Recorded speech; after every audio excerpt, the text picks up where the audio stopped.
The way my shop is set up, most of my guys have worked for me for over 20 years. Wow. We have very little, if no turnover, but we do use Craftsman tools in every bay. I supply them. Here is something that doesn't quite add up. Dennis Collins spent years as one of the most trusted figures in Richard Rawlings's world, close enough to have a front-row seat to everything that happened inside Gas Monkey Garage, yet quiet enough that most people never thought to ask what he actually thought about the people he watched come and go. That changes now, because Dennis has started talking, and what he has said about 5 specific cast members from Fast and Loud, people he worked alongside, respected, and in some cases genuinely liked, reveals a side of that garage that the cameras were never positioned to capture. And the closer you get to the last name on his list, the more the entire story of Gas Monkey Garage starts to look different than it ever did on television. The man who saw everything but said nothing. Before getting into the names, it is worth understanding exactly who Dennis Collins is and why his perspective on Fast and Loud carries weight that most outsiders simply do not have. Dennis was not a cast member in the traditional sense. He was not on payroll, not subject to production schedules or network contracts. He was something considerably rarer inside that world. A genuine friend who happened to also be one of the most serious car collectors in the country, which meant he could walk through those garage doors whenever he wanted, see whatever was actually happening, and leave without owing anyone an explanation. His friendship with Richard Rawlings goes back more than 2 decades, forged long before either of them was associated with television. They met at a Harley-Davidson rally and discovered they shared the same obsessive relationship with automobiles and the same appetite for pushing things to their limit. That shared sensibility eventually produced one of the more remarkable automotive feats in recent memory. The two of them broke the legendary Cannonball Run record, driving a 1999 Ferrari 550 Maranello from New York to Los Angeles in 31 hours and 59 minutes. Dennis's own credentials in the car world are not borrowed from his association with Richard. He built Collins Brothers Jeep in 1984, a shop that became nationally respected for its restoration and conversion work on Wrangler and CJ Series Jeeps. He assembled a collection of over 200 Austin Healys and owns the very first Nash Healy ever produced from 1950. His net worth, built entirely through his own expertise and business instincts, sits at an estimated $30 million. Cast members, crew, and Richard himself treated Dennis differently than they treated cameras or producers. He was trusted, allowed into conversations and moments that never made it to air. What he observed over the years Fast and Loud was in production was a pattern. Not isolated incidents involving difficult personalities, but a recurring dynamic in which talented people arrived, contributed significantly, and then departed under circumstances that ranged from quietly sad to openly explosive. Dennis watched this happen 5 times. The frustration that accumulated across those departures is what he has finally started to put into words. The first name on that list is also the one whose departure hit the hardest, not just for Dennis, but for anyone paying attention to what made the garage genuinely work. The departure that made Richard admit he was caught off guard. Aaron Kaufman was not hired to be a television personality. He was hired because he could build almost anything with his hands, and what he built consistently exceeded what anyone had a reasonable right to expect. He was self-taught, which in the automotive world means the knowledge was earned through trial, error, and an obsessive commitment to understanding how things actually work.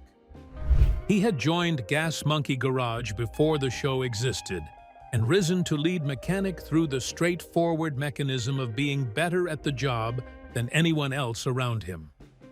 Dennis watched Aaron work over multiple years and was direct in his admiration. The mechanical intelligence Aaron brought to the garage was not the kind of thing you replace by hiring someone else. It was specific to him, developed over years, and deeply embedded in how the garage operated at its highest level.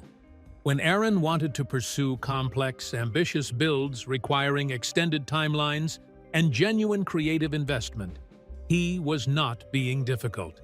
He was being exactly the kind of craftsman he had always been. The problem was that Fast and Loud needed something different. Television builds operate on tight schedules with defined budgets, and the cars that make the best television are not always the ones the most talented builders most want to make. Aaron wanted large-scale custom projects that demand weeks of focused attention. The show needed projects that could be completed and packaged within a production calendar. Those two things were fundamentally incompatible, and no amount of goodwill on either side was going to change that. Richard described Aaron's departure as coming completely out of left field, a significant admission from someone present for the entire trajectory. It suggests that even Richard did not see the break coming the way it ultimately arrived. That gap between what was visible and what was building beneath the surface is exactly the kind of thing Dennis, watching from his vantage point, was positioned to notice. Aaron left in 2017, establishing ArcLight Fabrication in Dallas and later getting his own television projects. For Dennis, this departure represented the first clear demonstration that the show's success was beginning to cost the garage something real. He understood precisely what had been lost and had a clear sense of how difficult it would be to replace it. What came next was a different kind of departure entirely, less about creative differences and more about what happens when the human cost of a relentless environment finally becomes too heavy to carry. The one departure that had nothing to do with Richard. Not every difficult exit from Gas Monkey Garage followed the pattern of creative tension or explosive confrontation. Christy Brimberry's departure sits in a category entirely its own, and understanding it requires setting aside the framework of workplace conflict that shapes the other stories on this list. Christy was the operational backbone of the garage in ways that rarely made for compelling television, but were absolutely essential to how the place functioned. She handled the financial side of the business, managed the daily chaos of running a working garage that was simultaneously a television production, and did it with sharp humor and genuine competence. She was not a mechanic or a builder. She was the person who made sure the mechanics and builders could do their jobs without the whole operation collapsing around them. Dennis observed Christie's role with the appreciation of someone who understood business operations. He recognized what she contributed in terms the show never really captured, because keeping a complicated enterprise functional from the inside is not the kind of work that makes for exciting footage. It is, however, the kind of work that becomes painfully obvious the moment it stops being done. In October of 2016, Christy was diagnosed with thyroid cancer. She underwent emergency surgery to remove a cancerous lymph node, a procedure that caused damage to the nerve controlling her larynx. She lost her voice for an extended period and required chemotherapy and radiation to complete her treatment. She left the show in 2017, citing her health, and by December of that year, confirmed publicly that she was cancer-free.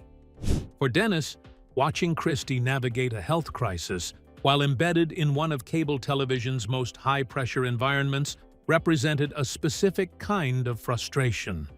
The garage had extracted enormous amounts from the people who kept it running, and the idea that someone as central as Christy could end up departing under those circumstances sat badly with him.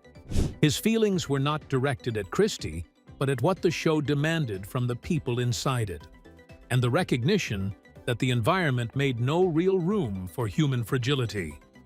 The next name brings the story back to direct conflict. And this one ended in a way that left very little room for interpretation.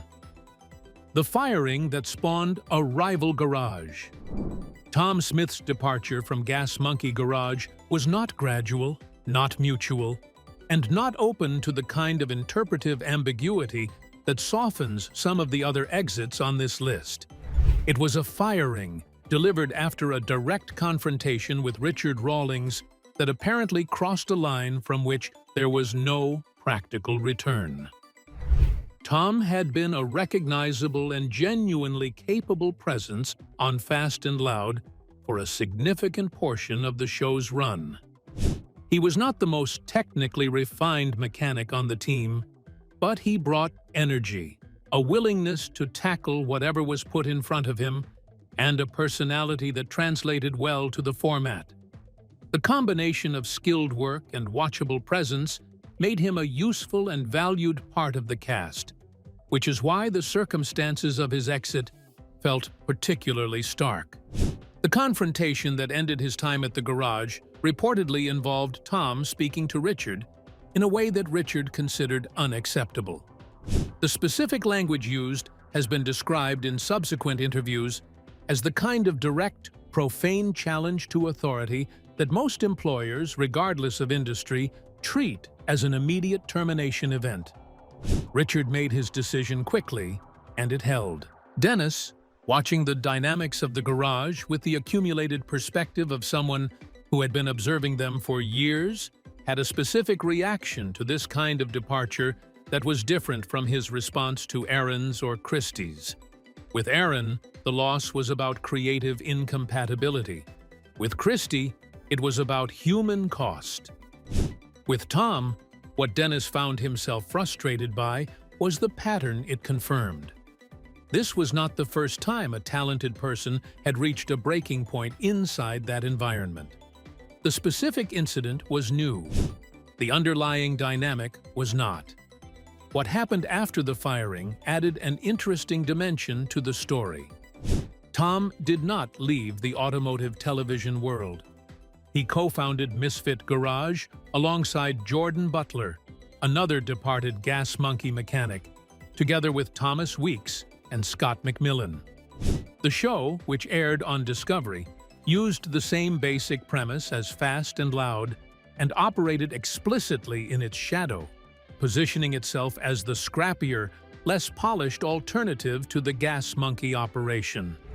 It ran for several seasons before concluding, never quite reaching the audience numbers that Fast and Loud had built, but establishing itself as a legitimate enterprise rather than a failed imitation. Years after the firing, Tom and Richard sat down together publicly to discuss their history. A reunion that neither side had obviously telegraphed, and that suggested some degree of genuine resolution had occurred privately before the cameras rolled.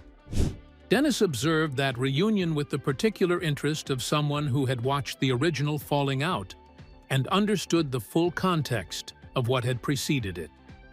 His frustration with Tom's departure was never personal animosity toward Tom as an individual. It was frustration at a recurring organizational dynamic that seemed to require escalation before it could be addressed, and which left a trail of departed talent in its wake. The garage lost people not because they were incapable or uncommitted, but because the pressures of the environment and the particular chemistry of its leadership created conditions where conflict was more likely than resolution.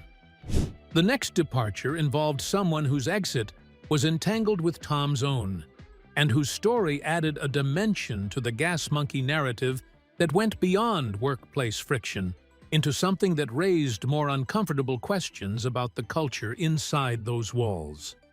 The name that reframes everything that came before it. Jordan Butler's story shares some surface features with Tom Smith's, which is partly why the two departures tend to get grouped together when people discuss the Fast and Loud cast. Both left in proximity to each other. Both ended up on Misfit Garage. Both had their exits attributed in general terms to conflict with Richard. But the specific account that has been attached to Jordan's departure introduces a detail that changes the character of the conversation entirely. Jordan had been part of the Gas Monkey team long enough to be a familiar face to regular viewers. He was a capable mechanic who contributed to builds across multiple seasons and who fit naturally into the collaborative, high-pressure rhythm of the garage. His departure, like others before it, was framed in public as a matter of personal differences, which is the category of explanation that covers a wide enough range of circumstances to mean almost anything. What Tom Smith said publicly about the incident that precipitated both of their departures gave that explanation considerably more specific content.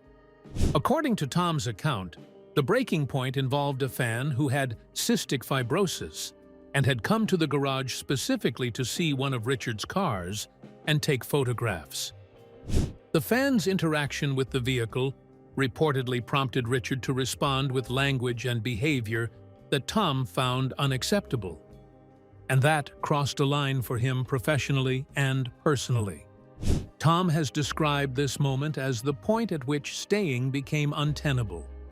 If that account is accurate, it represents something different from the creative tension that drove Aaron out or the workplace pressure that wore on Christy. It describes a moment in which the values operating inside the garage conflicted with something more fundamental than production schedules or creative direction. Dennis, whose own reputation in the automotive community is built partly on his engagement with charitable work and his commitment to the well-being of people around him, would have found that kind of incident particularly difficult to reconcile.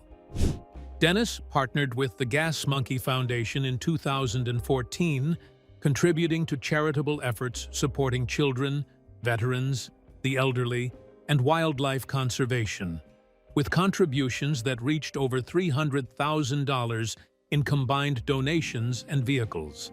That level of personal investment in how people are treated, particularly vulnerable people, is not a peripheral aspect of who Dennis is. It is central to his value system, which makes the reported circumstances of Jordan's departure one of the more pointed sources of frustration in his account of this period. Jordan went on to Misfit Garage alongside Tom, and his subsequent career in automotive television, while smaller in scale than what he had been part of at Gas Monkey, demonstrated that his skills and presence had genuine market value independent of the Gas Monkey brand. He navigated the transition and rebuilt, which is ultimately what most of the people on this list managed to do. What Dennis's accumulated frustration across all 5 of these departures points toward is not a simple verdict on Richard Rawlings as a person or as a businessman. Richard is someone Dennis has maintained a genuine friendship with for more than 2 decades, across everything that happened inside and around that garage. The frustration is more specific than a wholesale judgment. It is about a pattern that kept reasserting itself, about the cost that pattern imposed on talented people, and about the way the relentless commercial success of the show created conditions that made the human losses inside it easier to overlook than they should have been. Fast and Loud ran for 16 seasons. It made careers, generated significant wealth, and produced some of the most entertaining automotive television ever broadcast. It also burned through people in ways that Dennis watched and never quite made peace with. And the last name on his list is the one that, for him, captures all of that most completely. The exit in Season 1 that nobody took seriously enough. Scott McMillan left Gas Monkey Garage at the end of the very first season, in the timeline of Fast and Loud that places his departure before most of the conflicts that would later define the show's complicated relationship with its own cast. He was there at the beginning, heavily featured in the earliest episodes, and then gone before the show had fully established the audience it would eventually build. Most viewers, particularly those who came to the show later, barely registered his absence because the cast that replaced him became the version they knew. Dennis registered it. He had been around long enough to see what Scott contributed during that first season, and to understand what his early departure signaled about the environment that was taking shape. Scott left to run his own operation, Scott Rod's Garage, which he had established in 2011. The decision was framed as a matter of creative differences, a phrase that by this point in the story has accumulated considerable meaning. What made Scott's exit significant in Dennis's accounting of this period was precisely its timing. It happened first, before the pattern had fully established itself, before multiple other departures had accumulated into a recognizable dynamic. In retrospect, it looks like the earliest warning that the conditions inside Gas Monkey Garage were going to be difficult to sustain for people with strong individual identities and independent professional ambitions. At the time, it was easy to attribute to the ordinary friction of a new show finding its footing. Dennis did not take it that lightly. He saw it as an early indication of something structural rather than incidental, and subsequent events confirmed that reading. 5 departures across the run of a television show is not bad luck. It is a pattern, and patterns have causes. What Dennis has said about these 5 people, taken together, is less a series of individual grievances than a sustained observation about what happens when commercial pressure and personal ambition occupy the same space over a long period of time. The garage survived it. Richard survived it. Most of the people who left survived it and built new things, but something was lost each time, and Dennis, who watched all of it from a position of genuine proximity, never stopped noticing the cost. If 5 talented people leaving the same garage over the same recurring issues is a pattern rather than a coincidence, what does that say about what it actually costs to build something as successful as Fast and Loud? And if Dennis Collins, Richard Rawlings' closest friend through all of it, is only now speaking openly about what he watched happen, what else from inside those garage walls is still waiting to be said? If you enjoyed this video, be sure to like and subscribe to our channel. For more interesting stories like this, be sure to click on the next video that pops up on your screen. You never know what you'll discover next.